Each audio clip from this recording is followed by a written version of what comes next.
মেয়ে সুইসাইড করছে, এটাকে স্পোর্টস স্কুলে হয়েছে in January, if I remember well, last part of the January. Sir ওটা কি কোনো আলটিমেটলি কোনো ইনভেস্টিগেশন বা কোনো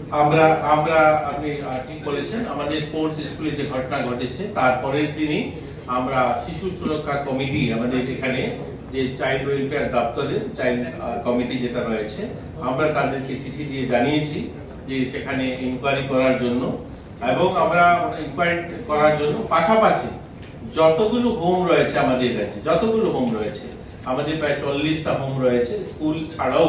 আমাদের সোশ্যাল ওয়েলফেয়ারের হোম রয়েছে যেখানে বাচ্চারা থাকে, তাদেরকে কাউন্সিলিং এবং তাদের মোটিভেট করার জন্য আমরা ওনাদেরকে দায়িত্ব দিয়েছি, এবং ওনারা শুরু করেছেন একদম উত্তর জেলা থেকে সাবরুম অব্দি আমাদের হোমগুলোতে তারা নিয়মিত ভিজিট করা, আমাদের স্পোর্টস এর হোমগুলোতে বা সোশ্যাল এর হোমগুলোতে নিয়মিত ভিজিট করা, এবং সেখানে তারা তাদেরকে মোটিভেশনাল তাদেরকে বক্তব্য রাখা, তাদেরকে যেন বিভিন্ন সময় জানেন এই সময়ের মধ্যে অনেক কিছু আধুনিক যাদের হোয়াটসঅ্যাপ বা এই সোশ্যাল মিডিয়ার মাধ্যমেও অনেক ছেলেমেয়েরা অনেক সময় বিপদগামী হয়ে যায়। তো সেই ক্ষেত্রে আমাদের যারা শিশু সুরক্ষা কমিটিতে রয়েছেন আমাদের প্রত্যেকটা জেলাতে রয়েছে, তো তাদেরকেও আমরা চিঠি দিয়েছি যে ওনারা যেন সহযোগিতা করেন, ওনারা যেন এই কাউন্সিলিংটা করেন, মাঝে মাঝে যান তারা, আর ওরা শুরু করেছেন, আমাদেরকে চিঠি দিয়ে জানিয়েছেন, এবং এটাও বিষয়টা কেন সেটা হয়েছে সেটার জন্য আমরা ইনকোয়ারির জন্য দিয়েছি।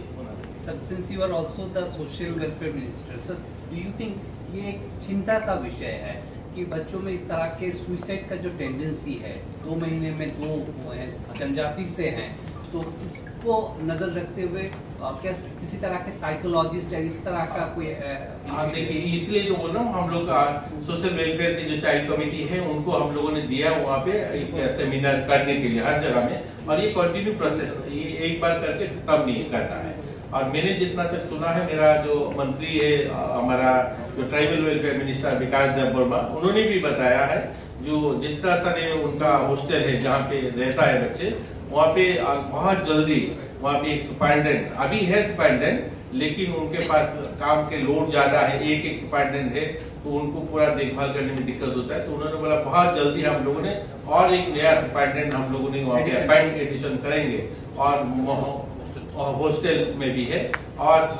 मोबाइल किस तरह का यूज किया जाए उसका भी कुछ रूल रेगुलेशन बनाया जाए क्या है, उसके विषय के ऊपर भी चिंता उन्होंने व्यक्त किया है। तो मेरे ख्याल में इस विषय भी बहुत गंभीर है, जो इतना छोटे बच्चे क्यों सुसाइड करेगा। तो हम तो हमारे जितना सारे हॉस्टल है जहाँ पे हमारा जो